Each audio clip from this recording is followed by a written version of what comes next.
بص بقى التوريقه بتاعتنا عامله ازاي في الفطير. الفطير المشلتت الفلاحي، جبنه قديمه، عسل اسمر، عسل ابيض، طحينه. اظن عرفنا هنعمل ايه مع بعض. من الحاجات الحلوه دي اللي معانا هنعمل الفطير المشلتت الفلاحي على اصوله باسهل طريقه بمكونات بسيطه جدا. يلا بينا نبدا مع بعض ونشوف مقاديرنا مع بعض. عندي هنا كيلو دقيق، رشه ملح، معلقه سكر كبيره، كوبايه زبده بلدي صفرا او بيضه مفيش مشكله، علبه قشطه، وعندي زيت وميه طبعا للعجن. تعالوا بينا نبدا ونشوف هنعمل ايه ونقول بسم الله. عندي هنا الميه بتاعتي فتره، هنحط عليهم معلقه سكر كبيره ونقلبهم. كيلو دقيق، بسم الله. نص معلقه ملح، اقلب الملح مع الدقيق، اعمل كده بقى ايه حفره كده في النص.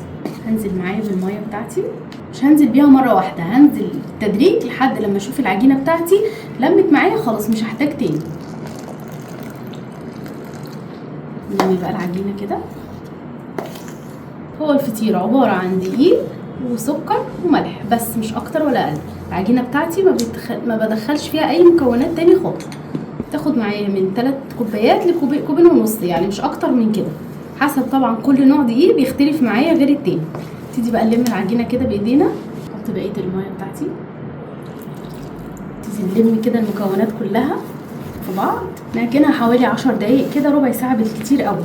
هلم العجينه واوريكم شكلها عامل ازاي بعد لما المها. شكل العجينه بتاعتي عجنتها حوالي 10 دقايق. هنبتدي بقى نكور العجينه بتاعتي كور صغيره كده، نشوف هنعملها ازاي مع بعض.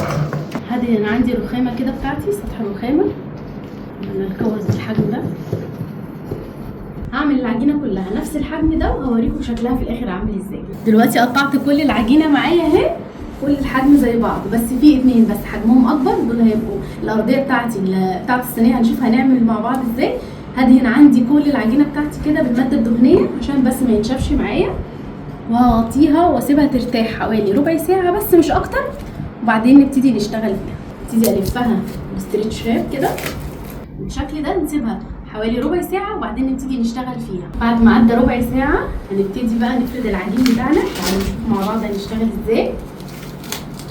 محضره عندي الصواني هنا، هدهن الصينيه بتاعتي بالماده الدهنيه. انا عندي هنا كوبايه زبده، هحط عليها نص كوبايه زيت مش اكتر يعني. هجيب عندي بقى اول واحده اللي هي الكبيره، هنشوف هنعملها ازاي. هنزلها عندي كده في الخليط بتاعي بالشكل ده، اطلعها نفرد بقى معايا كده. عملنا فردناها اهي، انا عايزاها رقيقه خالص بالشكل ده. برضو هننزل بيها في الخليط بتاعنا كده، نرققها برضو نفس الشكل ده.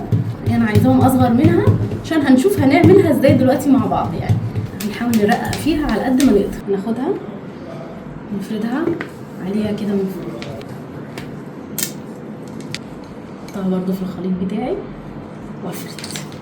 مش عايزاها تبقى سميكه معايا، انا عايزاها رقيقه خالص. هكرر نفس اللي انا عملته، الخطوات هي في بقيه العجينه بتاعتي، وهوريكم شكلها في الاخر وهنعمل ايه مع بعض. استنونا. هنا عملوا معايا حوالي 9 طبقات، انا قسمت العجينه نصين. خلاص عملنا العجينه اهي زي ما وريتكم الطبقات بتاعتي. هبتدي الم كده على جوه بالشكل ده زي الظرف كده،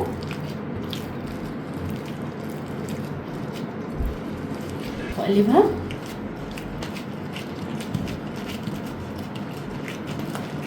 دي احسن طريقه تعملي بيها الفطير. هتشوفي بقى التوريقه بتاعتنا هتبقى عامله ازاي. نبتدي نفرد، نضغط عليها، ولا عملنا بالنشابه ولا تعبنا ايدينا ولا حاجه. طريقه فرد بسيطه وسهله جدا. اهم حاجه الفرن يكون حامي علشان الفطير ما ينشفش مني. في ناس بتشتكي الفطير بيطلع ناشف معايا ليه. لا، ما تخليش الفرن يكون هادي. اهم حاجه تشغلي الفرن. انا دلوقتي مشغله الفرن على حوالي 200 درجه حراره، 200 يعني سخن معايا. هدخل الفطير مش هياخد معايا 10 دقايق، ربع ساعه بالكتير قوي قوي، مش اكتر من كده. اكتر من كده اعرفي ان الفطير بتاعك هيطلع ناشف. كده فردت الفطيره بتاعتي بالشكل ده، مليت معايا الصينيه اهي. هجيب كده معلقه قشطه كبيره واوزعها كده على الفطيره من فوق عشان تاخد معايا الوش الاحمر ده، وكمان بتعزز معايا الطعم جدا. استنونا بقى بعد ما تطلع من الفرن. بعد ما حطينا الفطيره الاولانيه في الفرن هنجهز الثانيه بنفس الطريقه بالظبط، وهوريها لكم شكلها يبقى عامل ازاي. كده بقى بالجبنه القديمه بتاعتنا، شايفين بقى شكل الفطير بتاعنا لما خرج في الفرن؟ شايفينه عامل ازاي؟ خطير يا جماعه. لو عجبكم الفيديو ما تنسوش تعملوا لايك وشير وفولو. باي باي.